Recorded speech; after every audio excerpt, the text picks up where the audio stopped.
Vanessa Peters. Welcome to 30A Songwriters Festival Thank you. in Florida. First festival of the year. Yeah. Our show of the year. First show of the year. Our show in a long time. Okay. And it's Yeah. perfect way to start the year, right? It is, actually. It's a Yeah. really nice way. It's kind of like a nice chill vibe. Not a lot of craziness going on. Yeah. Amazing. Yeah. By the way, you have a great new album coming out in February, right? Yes, February 23rd. Yes, super. I mean, I got a chance to preview it, and it's phenomenal. Thank you. And I want to ask you about it. But first, I have to congratulate you because the Texas Rangers thought of you. Yeah. Thought of you when that Many, happened. many people thought of me, which made me happy. Yeah, I was completely neutral, and then I'm like, wait, Vanessa is from Arlington. That'll do it. Right? That will No. make me... Now you're a Rangers fan. Yeah. At least for one series. Absolutely. So were you like staying up in Italy watching the game? I didn't actually. Okay. It would have been like 4 o'clock in the morning. Like, Yeah. I mean, I'm a fan, but even I have my limits. Yeah, totally. But I did, roll over every morning first thing, check the score at 6 o'clock in the morning. Of course. Just like, okay, I'm going to have a good day. Yeah. Good. Yeah. My phone exploded actually like the morning I woke up after it had won. I had like so many text messages from friends all over the world like excited for me, which was cute. You posted photos of little Vanessa, little ham with the little hat, Yeah. all the suffering, all that stuff. Anyway. So Vanessa Flight for Instruments is the name of the new album. And, I was listening to it all this morning, and correct me if I'm wrong, but gosh, I feel like your songwriting and your vocal prowess and your vocals are almost like better than ever. I've always loved you in modern age. No, Well, I'm not going to correct you. modern age. I love all of them. Your whole discography is pretty amazing. You're pretty prolific at this point. But I just feel like you're better than ever. You're at the top of your game in every way. Thank you. Do you feel like that? I hope so. I try not to think about those sorts of things. No, because then it's like then it stymies you for the next record. Because then you're like, well, if that was the best one I ever made, then how can I top it? Yeah. So I try not to like play favorites or think, okay, now I'm the best I'll ever be, because then I do find it creates a little bit of writer's block for next time. But I'm happy that you think that. Yeah, absolutely. Feedback to It's phenomenal. It's a phenomenal album. Not a bad song. 9 songs, amazing. Let me ask you about Blind Curves. One of my favorites for many reasons. First of all, God, it's just so descriptive of so many beautiful things and so many. It got me thinking, Vanessa, about what makes you so special. And one of the things that makes you really special, I think, is that you've created life on your own terms. Yeah. You've created life on your own terms, and it's not easy. A lot of our creative friends and a lot of the people that do cool stuff take those risks. And you talk about it. You moved away from Texas, from your family. You moved away from your sister, and you took a lot of risks. And that's why you're kicking ass. But let me ask about that. Like, have you always been kind of like that risk taker? No, that's what's funny. I don't think that I was when I was younger. I guess I'd have to ask my parents if they agree or disagree with that. But I feel like I was a pretty normal kid on a pretty normal path for most of, elementary school, junior high, high school, college. And then I think at a certain point, I was definitely an overachiever, and I graduated college when I was 20, and I was like going to go to grad school and do this, that, and the other. And I took some time off because I was tired of like always nose to the grindstone, and I wanted to do something interesting. And I had done study abroad in Italy. Okay. And I was really captivated by the country, and I wanted to maybe learn the language. I don't really know exactly what it was I thought I wanted to do. I didn't have this grand plan to like move there and change my life or whatever. Yeah. But I just went there the summer after I graduated college, and I started learning the language, and that's when I started playing guitar in earnest, and when I started writing songs for the first time, and I was like, oh, this is kind of fun. But even then, I went back to the States, and I got a regular job and decided to apply to grad schools, and I was still kind of being normal. But then I think the more I traveled, I went back to Italy several more times. I ended up meeting some other musicians, formed a band with them. Yeah. And it all just kind of happened in a very organic way. I definitely didn't set out to. I think that's kind of one of the things that's held me back, because like I didn't really set out to be a musician. I don't have that many contacts in the music industry. I don't know the Nashville scene. I I lived in Austin, but for like 6 months when I first started playing music. So I don't, I mean, I don't even really, and because I sort of developed as a musician overseas, I didn't really make a lot of contacts overseas and stuff.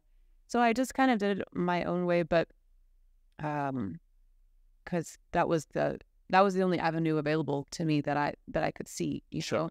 And I don't know, it's funny, like the more I did it, the more it seemed impossible to go back to anything that people would consider a normal life. Right. You know, the more I was in Italy, the more I was on the road playing shows, the more I was kind of got used to not having a day. I mean, I've always had day jobs. I have day jobs even now from time to time. Music doesn't pay the bills, but just like, I guess once I broke out of that mold of set my alarm, wake up at this time, do these things, come back home, do whatever. It just seemed oppressive to go back to doing that, you know? Yeah. So I just never had. You just never did. I mean, I still do it from time to time, obviously, but it's just not who I am anymore. It's kind of inspiring. You're kind of a badass, if I may say so. Thank you. You know, in my words. You know, you made a really cool post on social media recently about mindfulness to start the year. I thought that was powerful, Vanessa, because, you know, you talk about how maybe like you want to spend a little less time with the screen, a little more time smelling the flowers, kind of like seeing the beauty in everyday miracles kind of thing. Where did this breakthrough come from? Because you're so organized. I know you, and you're such a Virgo. You know, everything's like spreadsheets, colors. I'm sure like everything is like so. But where did this like kind of like, you know what, I'm in this place in my life. I want to put more effort into being in nature and kind of connecting with that. I think it was probably a gradual thing. I don't think there was one day I just woke up. I think I had been feeling that way for a while. I mean, even in modern age, it talks about like we're operating at surge capacity, and like and we're running on a drained battery. Yeah. Like those are all things I've been feeling for a long time. Just like it's all too much sometimes, what the expectations we put on ourselves, and that's very true also of anybody that works. Like the flip side of what we were talking about earlier, it's great that you blaze your own path and do your own thing, but when you do, and I'm sure you know this as well, it's like when you have your own business, you often don't ever sign off. Oh God, yeah. You know, you get texts all night long or emails so that you feel like you have to do right now, and so it is. And I said something to my husband about that the other day. I'm like, how do normal people have time to do anything? And he was like, well, normal people come home and like they're done with work. They're home now, and now they're home for 12 hours until they get up in the morning and go back to work, you know, and on the weekends, they don't work necessarily. Like maybe they hang out with their friends or, you know, go to their kids' soccer practice or whatever it is that quote unquote normal people do. Like I wake up every morning, even on Saturdays and Sundays, and start working. You know, and then sometimes I'm like, that's dumb. Why am I doing this? Like I could, but I don't have anyone that's making me do it. I could just close my computer and go outside, you know, and so on New Year's Day, we just went for a nice walk. It was actually kind of terrible weather, but there was like this 1 hour window where it was kind of okay. So we were like, let's take the notes and just go for a walk. And I think just on that walk, I just sort of realized like I've got to be better about, if I look outside and the sun has come out, you know what, whatever I'm doing can probably wait. I just go outside for a minute and just reboot, because it's amazing what a short 20-minute walk, or, you know, just being outside, breathing fresh air just makes such a difference in your mood and your outlook on the rest of the day. You're always in such great state, though. I don't know. I'd say I was like a raging monster because I couldn't get the battery that I needed, and I was like working out. In fact, I was driving around thinking, why am I in such a bad mood? It's like Well, you fooled us. I got over it. But you know what? It does relate to the new album, because I do sense, you know, that there is, I think there's like a calmness to it in a very beautiful way. Like there's not, and I say this obviously very like there's not like a rage. It's not like a political album. It's not. It's not an album where you're raging against a machine. No pun intended. You know what I mean? I feel like you're just kind of like very present with your feelings, with your story, with who you are. And, you know, you've always been very upfront about, you know, very outspoken about everything from streaming royalties, that epic TED Talk that people can watch on YouTube, wonderful, to you know, politicians and both parties and hypocrisy and all that stuff. Is it more that you're just kind of giving less of your emotional power to things that you can't control? Or is it you just don't want to put it in the music? That's a great question. Maybe a bit, yeah. I actually feel like Foxhole Prayers was the first time I ever was overtly political in music. Prior to that, my songs were all like much more sort of about introspection and my emotional turmoil, whatever that particular turmoil that I was going through was at the time, you know. And then Foxhole Prayers, I definitely got sort of overtly political for the first time. And then, and that sort of bled over into modern age as well. I think on this record, I wrote a lot of these songs at a time where it was sort of like, I mean, I guess political upheaval has been with us now for several years, but for me, in my mind, like the end of 2021 and the beginning of 2022 was a little bit quieter of a time, politically speaking, compared to now, for example. And so I think that was part of it. And I also was struggling personally with, like, we were considering selling our house in Texas and moving permanently to Italy. And so that was kind of a, you know, a big step, even though I had spent a lot of time back and forth. Just sort of the idea of really being in one place or another was kind of a big deal. And, you know, a lot of us dealt with a lot of loss in 2020 and 2021 because of COVID, both from people literally losing loved ones, but also just like missed opportunities, missed time with friends and family, just spending a lot of time on your own, you know, kind of makes you think about all of those, about the time slipping away and the things that you are missing. I think all those things were probably just very heavy on my mind and on my heart when I was writing the record. And it definitely, it's funny because my knee jerk is to be like, oh, it's very depressing. And my husband is always like, it's not a depressing record. He's like, you shouldn't call it that. He was like, it's empathetic and it's introspective, but it's not depressing.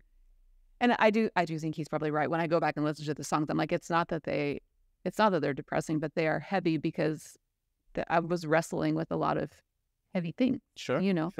But they were more things that I felt in my heart and fewer that I felt in my brain, which is sort of where the political rage, you know, that sure, that lives in your heart and your gut, but that's also like things that irritate you from a logical point of view when you're like, why can't people see that this is this or whatever? That's different from like things that you feel in your heart. That's a good point. I think this record, you're more in your heart than in your head. Yeah, for sure. Amazing. Well, I think you're going to play a song for us, and you got a super busy schedule at 30A. But let me ask you one more question, Vanessa.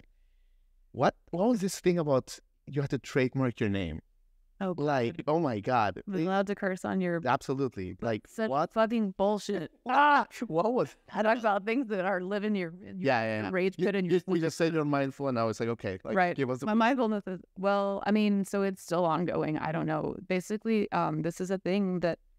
It's also funny that happened to me, because I'm not famous. I'm not... I don't even see why an AI bot would...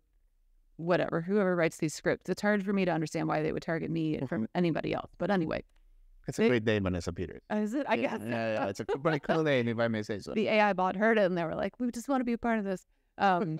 Yeah, so they write these scripts where they take well-known song titles. In my instance, it was like Jolene and Keep on Loving You and several other songs from other artists. And it's just like ambient sort of electronica music. It's all computer programmed, as best as I understand. It's not actually composed by any person, you know. And they pair it with a name of a pre-existing artist. And which is, by the way, I mean, anybody can release records as Vanessa Peters if they don't even have to be, you know, name Vanessa Peters. You could tomorrow decide that you want to release the record as Vanessa Peters, and I can't stop you if I don't have a trademark. That's fine. That's your new artist name. So congratulations, Vanessa, too. You know, but there's no reason that you would ever do that, right? Because you would be setting yourself up for headache, or confusion, right? So when it first happened, I was like, well, that's weird. Why did this person even? I mean, not like I'm so important, but I How did you find out? Did someone tell you? No, I happened to go on Spotify to go look for I had to copy a URL from a Spotify track for something. I think it was actually for 30A. I think they were like, give us a song for the playlist. Right. So I went to the Spotify and went to go copy the URL, and I see this new release from Vanessa Peters. And I was like, well, that's weird. And so the irritating thing was that it was on my page, Vanessa Peters. And I was like, well, okay, great. How do I decouple this from my page? So I started, and also what music is this? What is this? So I click on it, and I'm like, oh my God, this is not even real. This is not a real person, because the more I delved deeper into it, this person had no Instagram, they had no website, they had no social media presence. Wow. It wasn't it was just my name with these songs attached to it. What an inconvenience. Yeah. And so the more I dived into it, I filed complaints with Spotify and Apple Music and whatever else. They can't do anything because that person's not infringing on. They're not claiming to be you. That's just the name they've chosen. Wow. And so the only thing you can do is, like on Apple, you can file a request for them to remove it from your profile. Okay. To just separate it as this is not me, that artist's a different artist. And I finally got most of those working. Every now and then it still pops up on some places, but like on Spotify, it seems to have been removed. Okay. But my understanding is the only thing I can do to fight it, and even then I can't really fight it, but if I trademark my name, then I could, at that point, file like trademark infringement if this person continued to release music that way. Good times. But it was wild, and it's still ongoing. I mean, I don't have the trademark yet. That takes months and months and months to get, and it's weird having to prove who you are because I'm married now. I have a different last name, and I had to go through all this rigmarole of proving that I am Vanessa Peters. I'm like, I didn't have enough things to do. Right, exactly. It was just like hours and hours out of my life that I'll ever get back, and for what? For a computer program. It wasn't even. Wow. Yeah. That's funny a little bit. It is funny a little bit. Yeah. And now this person or persons or whatever is happening, they're targeting people. They've created a page on Facebook, but it's not it's like a regular person's profile. It's not a business or a brand or whatever. Right. And they've started messaging my followers. They go to my page. They see the people that are like top fans, and they message them. And like they tried to get this one guy in the Netherlands to buy tickets to a secret pop-up show. And luckily he was smart enough to email me and say, did you try to sell me these tickets? And I was like, what are you talking about? So he sent me screenshots, and I filed a takedown thing with Facebook, and they said that there's nothing that they can do, that this person's not violating their terms of service. I was like, they're literally creating fraud, pretending to be someone else and take money from other people. How does that not violate your terms of service, man? Good. Welcome to the modern age. There you go. I mean, what? Welcome to the modern age. It's ridiculous. Yeah. And that's why I wrote songs that are about, totally different things, because I sure as hell can't fix any of that. Thanks for enlightening us with the bullshit. Woo! Yeah, you're going to need to trim that later. Sorry, listeners, but... Amazing, Vanessa. Well, it's so great to catch up, and thanks for coming and, telling us your great stories, and we can't wait. Great to finally meet you in person. I know. It's wild we had it. Yeah. We've been internet buddies now for 4 years. I know, sound wild. 4 years. Wow. Yeah, if you want to play a song for us, I think we'd be honored. I'll play the new single. Came out today. Okay, what's the name? It's called Halfway Through. And I'll keep playing it. And the longer I play it, I'll be like living to 120 because I wrote it when I turned 40. So it was like, halfway through a year. This is the new single, first single from the new record. It's called Halfway Through.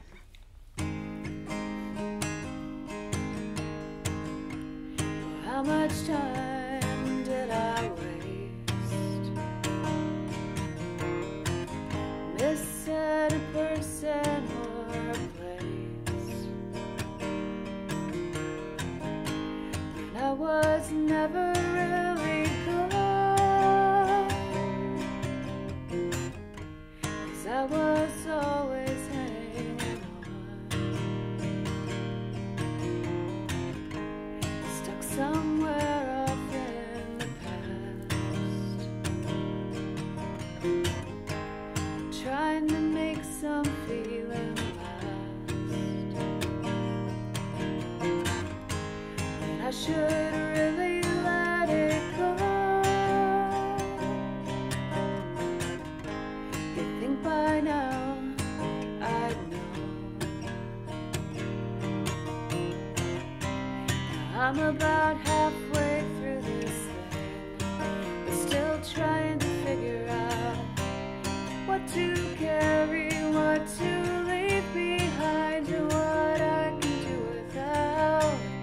I'm about halfway through this thing, and I'm about halfway through this thing. An emotional pack ride. Carried my whole life on my back, in my Mary Poppins bed. Now I'm waving the white flag, and I'm about halfway through this thing,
trying to figure out what to carry, what to leave behind, and what I can do without.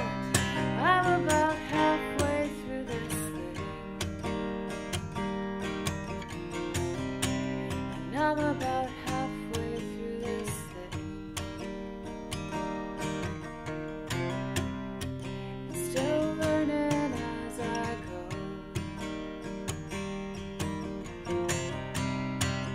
Still learning as I go.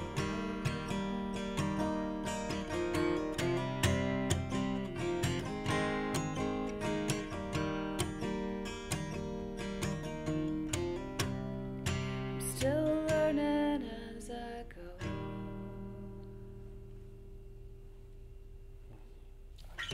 So good. So good to hear you live. Oh my God, the best. Thank you, Vanessa. for coming. Absolutely, it was a pleasure. Have a great 30A. Okay, you too. Thank you. Hi, everybody. Thanks for watching. Subscribe here for the latest from the show. Also, be sure to check out more of the best clips from Jrodconcerts Media.